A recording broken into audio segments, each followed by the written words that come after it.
लेकर भी बात, अभी चुनाव लड़ने की बात चल रही है, कहाँ से लड़ेंगे, क्या स्ट्रेटेजी रहेगी?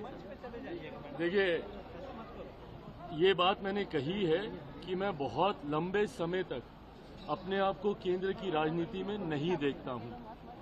मेरा राजनीति में आने का कारण ही बिहार और बिहारी रहे हैं।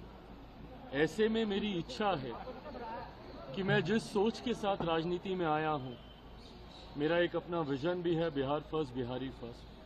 ऐसे में मैं चाहता हूं कि मेरा राज्य बिहार विकसित राज्यों की श्रेणी में बराबरी पर आकर खड़ा हो। जो तीसरी बार का सांसद बनने के बाद मुझे एहसास हो रहा है कि दिल्ली में रह के शायद नहीं संभव होगा।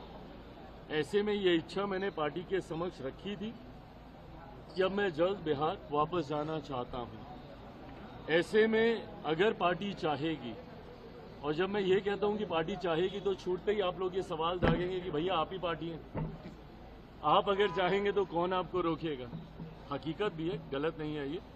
पर जब मैं कहता हूं कि अगर पार्टी चाहेगी, इसका मतलब ये है कि पार्टी इवैल्यूएट कर रही है इस बात को कि क्या मेरे चुनाव अभी लड़ने से पार्टी को फायदा होगा।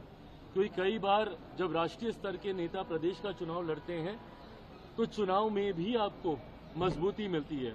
भारतीय जनता पार्टी ने कई बार इसका प्रयोग किया है जब उन्होंने अपने सांसदों को चुनाव में उतारा, जिसका उनको स्थानीय स्तर पर विधानसभा के चुनाव में फायदा हुआ, और ये होता है।